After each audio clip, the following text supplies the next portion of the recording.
पासवान भाई जीतन मांझी इसका विरोध कर रहे हैं, कह रहे हैं हमारी जाति अलग है। इसको कैसे देखें कि आने वाले समय में एनडीए में फूट हो सकती है? देखिए, मैं फिर कह रहा हूँ, जिसे जिसे समझ आ रहा है वो विरोध कर रहा है, और जिनको नहीं समझ आया उनको अपने भाइयों को हम लोग बिठा के वार्ता करके टेबल टॉक करके समझाएंगे।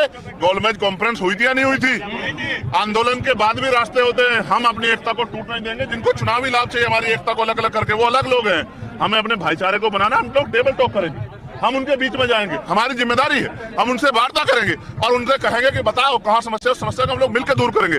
आप बताओ, अगर किसी के बड़े भाई को हक मिलेगा क्या छोटा भाई विरोध करेगा? या किसी के छोटे भाई को हक मिलेगा क्या बड़ा भाई विरोध करेगा? सवाल ये है, आप इसको इस तरह समझो, 13 पॉइंट रोस्टर आया था, हम लोगों ने सामूहिक रूप से विरोध कर क्यों किया कि अभी आरक्षण की वजह से छठा पद हमें मिलता है। 3 से 4 पद निकाल के, एकल पद निकाल के जब आरक्षण को बिल्कुल जीरो कर दिया गया और सामान्य जाति के लोगों को भर दिया गया, तो हम इस षड्यंत्र को समझते हैं, इसलिए हम लोग इसका विरोध करें। नहीं करें कि हमारे भाइयों को कुछ मिलना तो हम विरोध क्यों विरोध करेंगे?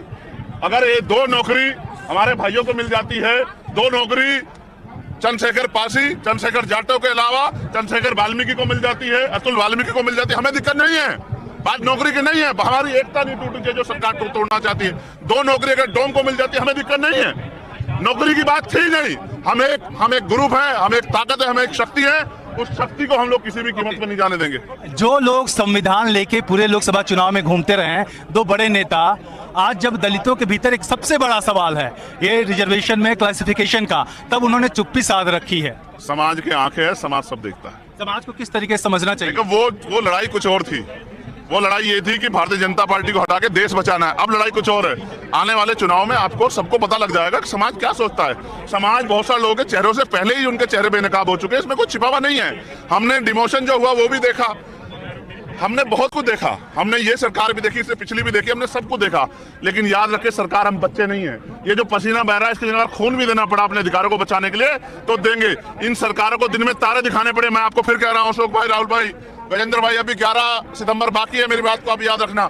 एक दिन में अगर सरकार नहीं सुनेगी तो 11 सितंबर को सुनेगा। और मैं वचन दे कह रहा हूँ, जिस दिन पार्लियामेंट का सेशन आएगा, इतनी ताकत से हम लोग उतरेंगे कि सरकार को मजबूर कर देंगे कि संविधान के आरक्षण को संविधान की 9वीं सूची में डाला जाए और पूरा बैकलॉग भर के ये जो हमला हो रहा है, इस हमले को बंद किया जाए।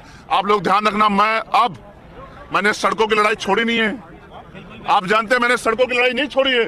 मैं भले ही मेंबर के लिए सड़कों पे हूँ, सड़कों पे था, सड़कों पे रहूंगा, लेकिन ये हमला अपने अधिकारों पे, समाज के अधिकारों पर बर्दाश्त नहीं किया जाएगा। आने वाले दिनों में तमाम राज्यों में चुनाव है, विधानसभा चुनाव। आजाद समाज पार्टी की भूमिका उन राज्यों में क्या कुछ होगी या फिर वो यूपी तक कभी सीमित रखेगी कुछ? आजाद समाज पार्टी हरियाणा का चुनाव भी लड़ेगी, आजाद समाज पार्टी उपचुनाव भी लड़ेगी, आजाद समाज पार्टी जम्मू कश्मीर का चुनाव भी लड़ रही है, आजाद समाज पार्टी महाराष्ट्र झारखंड में भी तैयार करी। आजाद समाज पार्टी भीम आर्मी की शक्ति को से आज कोई अनभिज्ञ नहीं है।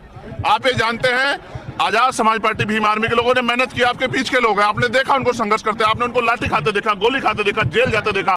आज ये जो बल पैदा हुआ है, आप बताओ 2017 से पहले भारत बंद होते क्या? ईमानदारी से हाथ रख के अपने दिल पे बताओ, ये बल कहाँ से पैदा हुआ? ये संघर्ष से पैदा हुआ है।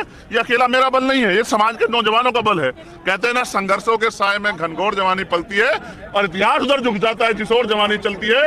आज जवान नौकरी नहीं देख रहा है, आज जवान समाज का हित देख रहा है। आज जवान जो है अपने देश के बारे में सोच रहा है। आज अब देश का जवान इकोनॉमी के बारे में सोच रहा है। आज देश का जवान बेरोजगारी, महंगाई के बारे में सोच रहा है। आज देश का जवान सामाजिक न्याय के बारे में सोच रहा है। और ये वो नौजवान है जिसने 2 अप्रैल 2018 को शहीदगी दी थी। सारी सीटों पे चुनाव लड़ेंगे क्या? ये पार्टी का फैसला है। मैं यहाँ कब जो है सेशन बुला के अपने फैसले पे विचार करेंगे, आज तो मेरे मन में चल रहा है। आज मैं कोई राजनीतिक बात नहीं करना चाहता, मेरी बराबर में कोई चाहे। आज आपने देखा सर पे टोपी असपा की और झंडा बसपा का, और कैसे समाज के लिए लड़ रहे हैं नौजवान, आपने देखा। ये हमारी लड़ाई देखते हैं, प्रेस से तमाम नेताओं से मिलते हैं तो एक अलग दुनिया, एक अलग देश देखते और समझते हैं। आपने कौन सा देश देखा और समझा, क्या बदला? देखो, देश में 2 तबके हैं। वो जिनको सरकार अमीर करना चाहती है, जो सरकार के करीब, और एक तरफ ये तबका जो हासिल है, जिन पे बुनियादी सुविधा नहीं है, रोटी कपड़ा मकान नहीं है। हमें उसकी ज्यादा चिंता है जिसके पास कुछ नहीं है। मैं समझ पाया हूँ कि अभी सरकार